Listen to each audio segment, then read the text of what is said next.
সপ্তম শ্রেণীর ছাত্রছাত্রীর জন্য আজকের এই ভিডিওটি অতি গুরুত্বপূর্ণ। তোমাদের ভূগোল পাঠ্য বই ষষ্ঠ অধ্যায় শিলা ও মাটি এই অধ্যায়টি থেকে সেকেন্ড ইউনিট টেস্ট পরীক্ষা এবং ফাইনাল পরীক্ষার জন্য প্রশ্নমান 2, 3 ও 5 এইসব ধরনের প্রশ্নগুলি নিয়ে আলোচনা করা হয়েছে আজকের আমাদের এই ভিডিওটির মাধ্যমে। আর এইসব প্রশ্নের মধ্যে থেকে যদি তোমাদের কোনো প্রশ্নের উত্তর লিখতে অসুবিধা হয় তাহলে আমাকে কমেন্ট করে জানিও। আমি সেই সব প্রশ্নের উত্তরগুলি একটি ভিডিওর মাধ্যমে তোমাদেরকে বলে দেবো। আর এই অধ্যায় থেকে যদি এমসিকিউ প্রশ্নের উত্তর সাজেশনের ভিডিও পেতে চাও তাহলে এই চ্যানেলের প্লেলিস্টটিকে ক্লাস 7 জিওগ্রাফি প্লেলিস্টটি ওপেন করলে তোমরা কিন্তু ভিডিওটি দেখতে পারবে, বা এই ভিডিওর ডেসক্রিপশন বক্সে আমি এমসিকিউ প্রশ্ন উত্তরের ভিডিওর লিঙ্কটি দিয়ে দেবো, তোমরা সেখান থেকেও গিয়ে দেখে নিতে পারো। আজকে আলোচনাটি শুরু করছি তোমাদেরই সাথে। শিলা ও মাটি। 1 নম্বর প্রশ্নটি হলো শিলা কাকে বলে? প্রশ্নমান 2।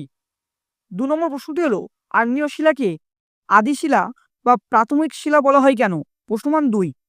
3 নম্বর প্রশ্নটি হলো মাটির উপাদানগুলি কি কি? প্রশ্নমান 2 অথবা 3। আর অথবা দিয়ে আরেকটি প্রশ্ন পরীক্ষায় আসতে পারে যে মাটিতে কি থাকে? 4 নম্বর প্রশ্নটি হলো রেগোলিথ কাকে বলে? প্রশ্নমান 2। অথবা দিয়ে আরেকটি প্রশ্ন একটু অন্যরকমভাবে আসতে পারে যে রেগোলিথ কিভাবে সৃষ্টি হয়? প্রশ্নমান 3।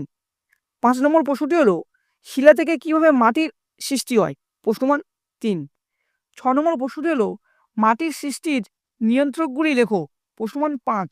7 নম্বর প্রশ্নটি হলো আগ্নেয়, পাললিক ও রূপান্তরিত শিলার মধ্যে পার্থক্য লেখো। প্রশ্নমান 3। পরীক্ষায় এই প্রশ্নটি এইভাবে আসবে যে যে কোনো দুটি শিলার মধ্যে পার্থক্য লেখো, অর্থাৎ আগ্নেয়, পাললিক ও রূপান্তরিত শিলার মধ্যে পার্থক্য লেখো। 8 নম্বর প্রশ্নটি হলো শিলা প্রধানত কয় প্রকার ও কি কি? যে কোনো একটি শিলা সম্বন্ধে আলোচনা করো। প্রশ্নমান 5। 5 নম্বরে যদি প্রশ্ন পড়ে উত্তর কীভাবে লিখতে হবে সেগুলি দেখো। ক বলে পয়েন্ট করবে, আগ্নেয় শিলা লিখবে। আগ্নেয় শিলা সম্পর্কে সংজ্ঞা, উদাহরণ ও বৈশিষ্ট্য লিখতে হবে। তেমনি করে খ পাললিক শিলা, সংজ্ঞা, উদাহরণ ও বৈশিষ্ট্য। গ রূপান্তরিত শিলা, সংজ্ঞা, উদাহরণ ও বৈশিষ্ট্য লিখতে হবে। এই বড় প্রশ্নটি করলেও আবার অনেকগুলি 2 নম্বরের প্রশ্ন মুখস্থ হয়ে যাবে। প্রশ্নগুলি হলো আগ্নেয় শিলা কাকে বলে, পাললিক শিলা কাকে বলে, রূপান্তরিত শিলা কাকে বলে, বা আগ্নেয় শিলার দুটি বৈশিষ্ট্য লিখে পরীক্ষায় আসতে পারে। তেমনই করে পাললিক শিলা দুটো বৈশিষ্ট্য লিখে পরীক্ষায় আসতে পারে।